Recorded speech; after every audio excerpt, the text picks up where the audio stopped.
warahmatullahi wabarakatuh. Di sini saya akan menjelaskan tentang apa itu pengembangan tim, juga tahapan-tahapan yang ada di dalam pengembangan tim.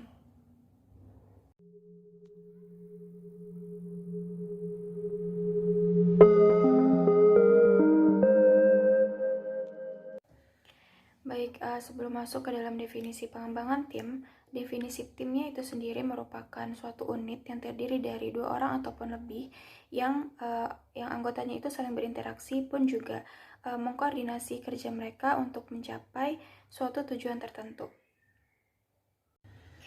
Jadi dalam definisi tim ini terdapat 3 komponen. Yang pertama adalah di dalam satu tim itu terdiri dari 2 orang ataupun lebih.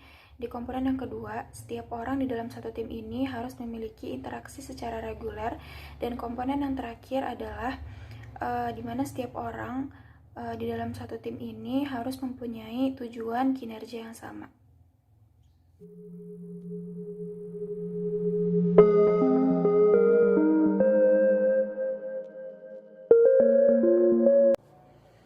Baik, selanjutnya ada definisi dari pengembangan tim.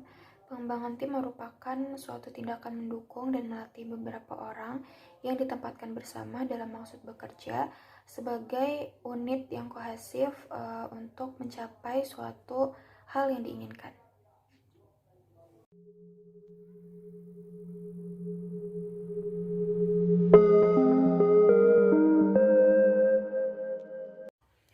Lalu adanya tahap-tahap dalam pengembangan tim. Tahap yang pertama itu adanya forming. Dalam tahap ini, para anggota itu masih mencoba untuk mengenal para anggota yang lainnya. Para anggota juga masih membawa perilaku dan pola pikir yang lama.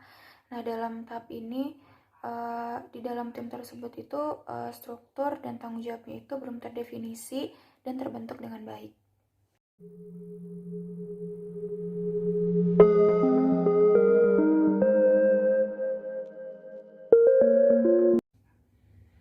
Baik, setelah itu ada tahap kedua, yaitu storming. Nah, storming ini dengan adanya ketidakjelasan dan juga ketidakpastian dari tanggung jawab dan struktur yang ada, maka akan menimbulkan konflik internal di antara para anggotanya. Nah, dengan adanya konflik internal ini pasti akan menimbulkan rasa ketidaknyamanan satu sama lain di antara anggota. Dengan adanya rasa ketidaknyamanan ini, para anggota akhirnya saling berkompetisi dan saling mendominasi satu sama lain. Yang hasil akhirnya adalah menyalahkan satu sama lain.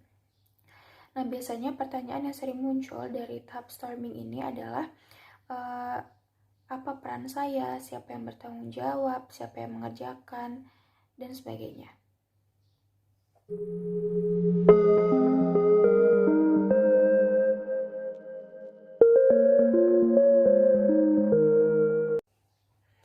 Selanjutnya di tahap ketiga itu ada norming, di mana di tahap ini aturan-aturan itu sudah terbentuk, struktur dan tujuan juga sudah jelas, para anggota juga sudah memahami tugas dan tanggung jawabnya. Dan pada tahap ini kekompakan dan juga sinergi dari para anggota sudah terjalin.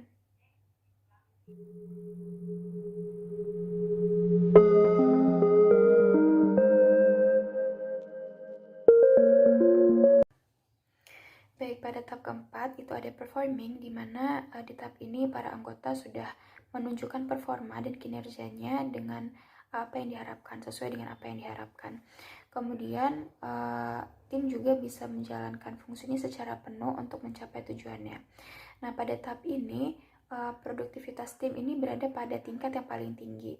Biasanya pertanyaan yang sering muncul pada tahap ini yaitu bagaimana saya bisa meningkatkan kinerja menjadi lebih baik.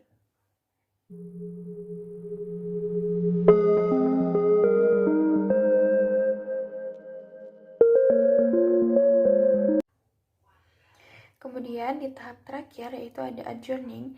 Tahap ini merupakan pembubaran tim yang dimana para anggotanya ini sudah habis waktu kerjanya. Jadi para anggota ini sudah kembali menjadi individu-individu yang independen.